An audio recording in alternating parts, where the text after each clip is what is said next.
Zdravo poslušalke in poslušalci, bralke in bralci Večera. To je dnevno informativni podcast Večerje zjutraj. Veseli smo, da ste v naši družbi.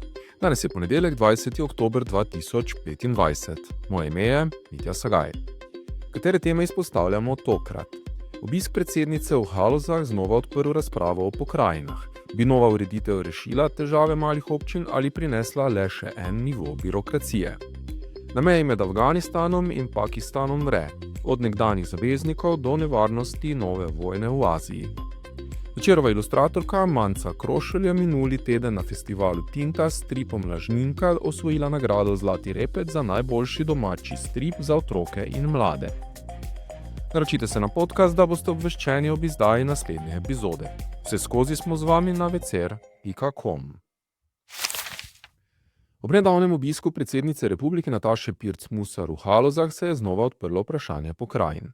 Predsednica je skupaj z župani majhnih obmejnih občin razpravljala o pomanjkanju denarja, zapletenih razpisih in razvojnem zaostanku. Kot eno ključnih rešitev je izpostavila uvedbo pokrajin, a zakaj ta ideja, kljub zapisu v ustavi, že 30 letja ostaja neuresničena. Kolegica Vida Božičko-Štajnberger je govorila tudi župani nekaterih občin. Vida, zakaj se po tolikih letih pogovorov o pokrajinah še vedno nismo premaknili z mrtve točke? Načelno soglasje glede nujnosti uvedbe tega sicer obstaja, a za zdaj ni politične volje. Za določitev pokrajin in katere bi to bile, je namreč potrebna dvotretjinska večina, kar pa ni tako enostavno zagotoviti. Tudi aktualna vlada se, kot kaže, najverjetneje v tem mandatu tega ne bo lotila. Hkrati pa je treba tudi priznati, da si državna administracija tega ne želi, saj bi to pomenilo, da bi del denarja, delo in funkcije preusmerili na pokrajine.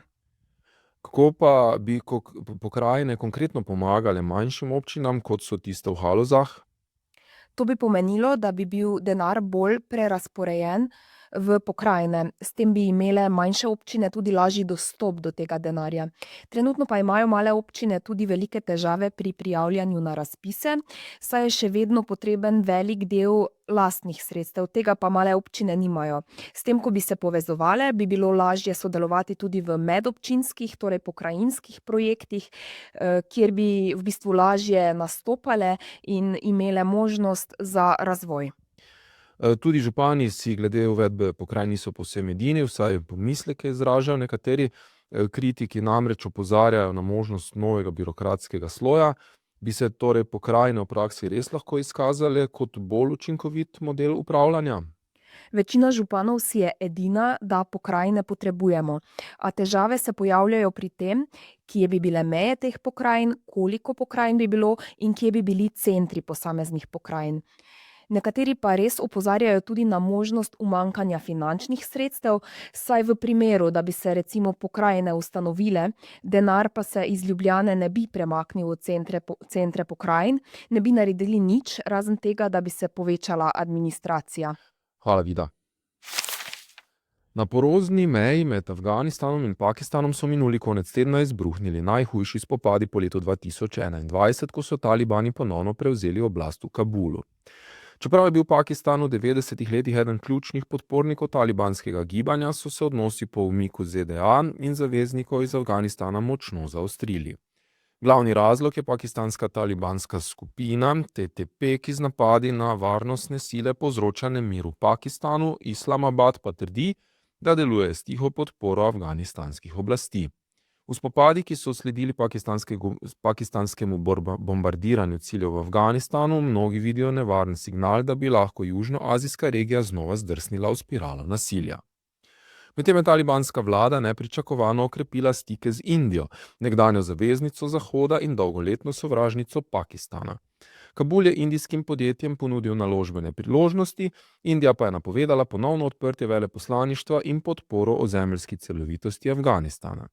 Analitiki menijo, da novi talibani niso več povsem pod nadzorom Pakistana, temveč iščejo ravnotežje med regionalnimi silami, vključno s Kitajsko.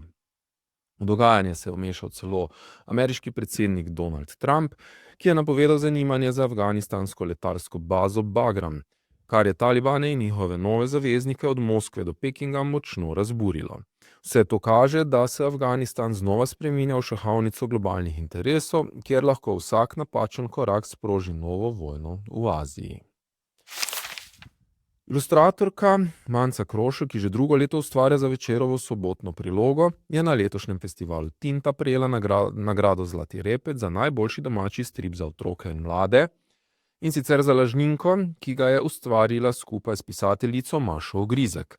Gre za njen prvi strip, zato jo je priznanje še posebej presenetilo.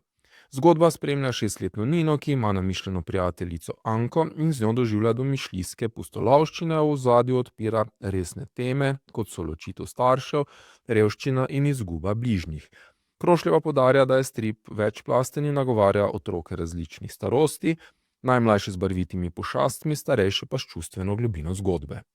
Pri ustvarjanju je inspiracijo črpala iz resničnega življenja, iz zgodbe matere in hčerke iz sosednje garsonjere, priseljenk iz Indije, katerih izkušnje so se presenetljivo ujemale z Ninino usodo.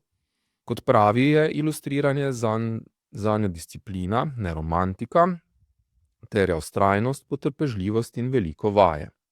Poleg stripa redno ilustrira za časopise, med drugim za Večer in Dnevnik Objektiv, kjer mora teme pogosto obdelati v zelo kratkem času.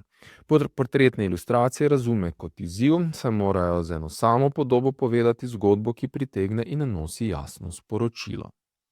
Umetne inteligence se ne boji in pravi, uredniki, ki ne cenijo ilustratorjev, so obstajali že pred njo. Za prihodnost si želi predvsem več časa in raznolikost projektov, ki bi jo preizkušali tako vsebinsko kot likovno. Z Mašo Ogrizek pa že pripravljata nov strip za mladostnike. Celoten pogovor z Manco Krošelj lahko preberete v tiskanem in spletnem Večeru. To je bil Večer zjutraj 20. oktobra 2025. Z vami sem bil Mitja Sagaj.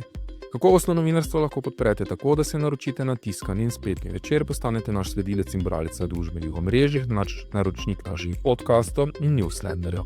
Tako boste podprli novinarstvo, ki prinaša avtentične vsebine, ki jih pripravljajo naši novinarji in jih drugje ne boste našli.